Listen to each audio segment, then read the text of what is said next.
So, milestone in the life of any metalworker, I bought my very first Metabo and it just showed up the other day, and we're going to be putting this thing through its paces and taking a look at it.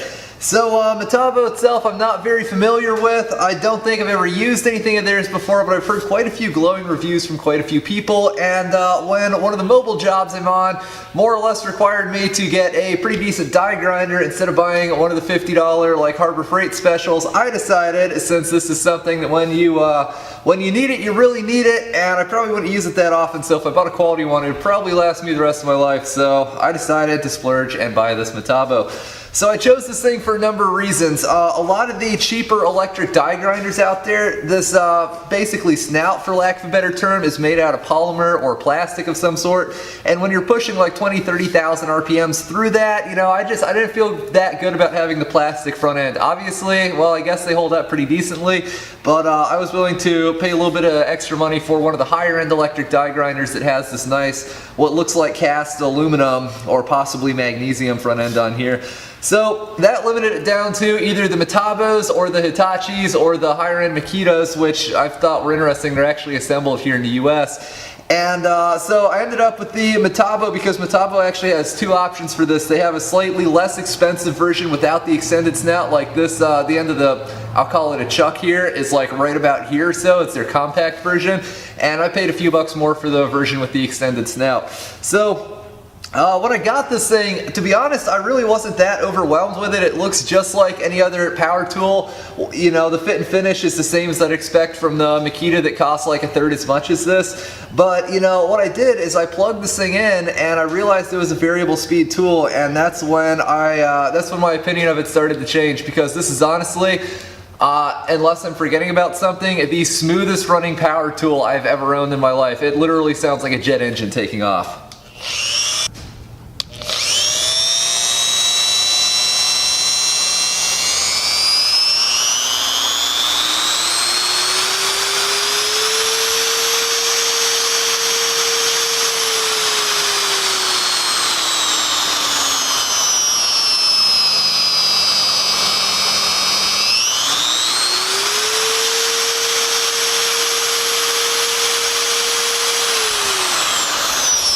So now I'm feeling extremely optimistic about this, and one of the Amazon reviews for either this grinder or the short snout version, I can't remember which, basically said it runs so incredibly smooth that if you couldn't hear it, you honestly wouldn't know that it's running.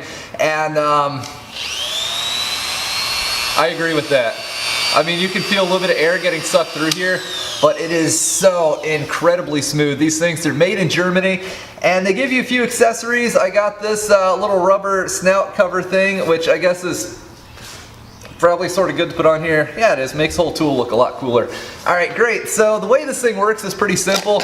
We got some of these Carbide bits. These are the same ones I use for the pneumatic die grinders here in the shop. And if we're going to go ahead and install one of these, let's put in this one here. There's this little button on the side of the tool, and this is just like an electric angle grinder. When you press it and turn, it locks the spindle from spinning, so now you just use this included German-made wrench, and we can loosen or tighten this collet however is necessary. Look at that, just slips right in. Don't have to force it, nothing. Even my Chicago pneumatic die grinder isn't that smooth. So yeah, we just put this in, give it a little bit of tightening action, and just like that, we're ready to go. So, you know, I guess the next thing to do is actually try this thing out on some scrap metal. What I bought this for is actually doing some sanding and some metal finishing with it. That's one reason I decided to splurge on the variable speed version. A lot of the cheaper ones, they're just on or off and that's it. But with the variable speed, you can run these little discs and not burn them up. However, I thought there'd be an adapter with this pack of discs that I bought, and unfortunately there isn't, so we can't really try these out today. That's alright, because that'd make for a long, probably kind of boring video anyway. So, yeah, let's try this thing out. Depending on who you ask, I either have sensitive hearing, or as I put it, I haven't deafened myself yet, like some people who've been in the trades forever. And even I think this is obscenely quiet. So let's see, I'm going to set this to like, about 5 or so, and let's see what we can do with it. Alright, you ready?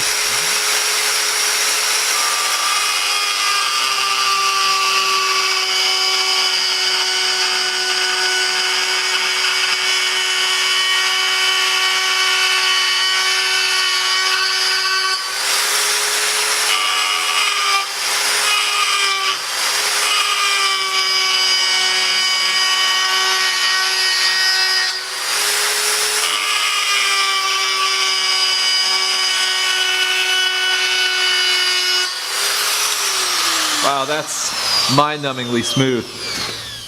Yeah, so these things are commonly used for, among other applications, deburring holes. And so I guess we'll try that out next. That was just a real quick little chamfer on this piece of scrap metal here. Now this is something that I've done before. Not even really all that warm yet. This is something that I've done before getting cast iron parts ready to be welded or otherwise repaired. And yeah, it's super easy to swap out these burrs. This tool, just everything about it thus far, even though it really didn't look that much nicer than anything else I've used initially, it is so smooth, it is so refined, it is so nice.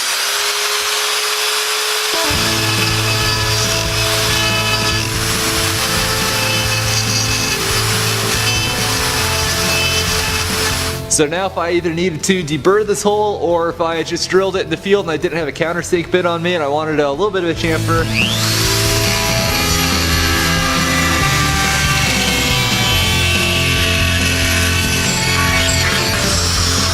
I love it. First time ever doing that with this. Could be a little more even, but it friggin' works and it literally could not be any smoother. So let's see what it does to a weld like this, because either the customer wants things ground back down flush or the internet trolls are right and I really am an incompetent hack.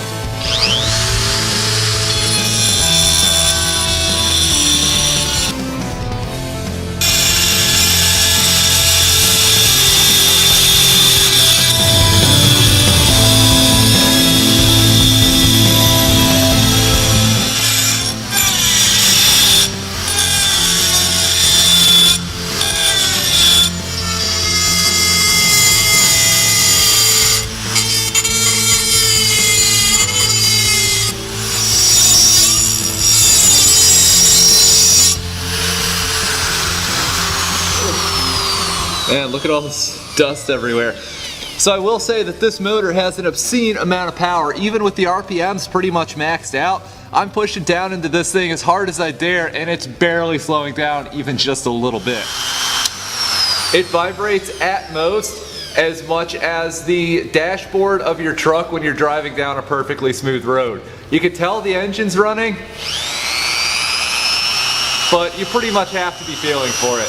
So I guess that about concludes my adventures with this thing for today. What I'm ultimately going to do is, actually I already ordered a toolbox for it, it's just not here yet. So that way I'll be able to fit this hole grinder and these carbide burrs that I use. These are the same ones that I buy for the shop.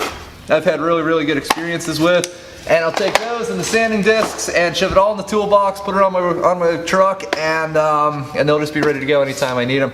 So, for the curious, I'll put a number of links to where you can pick these things up or other lower budget options if you're so inclined on Amazon in the video description below. Now, a lot of you guys know whenever somebody goes through the links that are in the description of my video onto Amazon and buys something, it doesn't cost anymore, but it really works to help out the channel quite a bit. So just something to keep in mind if you ever find yourself in the market for one of these things. I'll put this plus the short snout Metabo and maybe a Makita option or two that's a little less expensive down there as well. So overall, I'm incredibly thrilled with this thing. It has more than matched my expectations, I'll put it that way. When I got this thing, I was really hoping for something that would just be kind of durable and kind of last, because I don't like having to replace tools. And it seems like it probably will. It seems extremely well made. The fit and finish, I'd say, is like on the high side of average, but the smoothness, the ergonomics, and just how quiet and wonderful and refined this is what really sets it apart. So, like I said, links in the description below. Feel free to check them out if you're curious. And thanks for watching. Alrighty lads, so I bought this in early 2017 as you saw in the screenshot there. Today is March 25th of 2022, so it's been a little under 5 years since I bought this thing. And you know what? I want to give you guys an update, but the problem is there's really not much to say because it's just plain and simple been flawless. Now, I have not used this thing all that much. It does have its own toolbox that it lives in, and I mainly only use it when I'm away from a source of compressed air, or at least a source large enough to power a pneumatic die grinder for extended periods of time. But in situations like that, it's the tool for the job. As mentioned, I bought this thing so I could take it into houses that I was doing commercial welding on when they were being built. Works really well for that. I've also used it. One of the more interesting applications I found is with one of those smaller carbide burrs I've used this thing to sharpen chains in my chainsaw. Anytime where I'm in a place where there's electricity but not compressed air. Works real well for that. Yeah, it's been completely flawless. I really like this thing. I don't regret splurging and spending the money on it. Having used it for a while, I do think if you're not going to put that many hours on a tool of this sort and you buy one of the El Cheapo specials, it'll probably hold up just fine.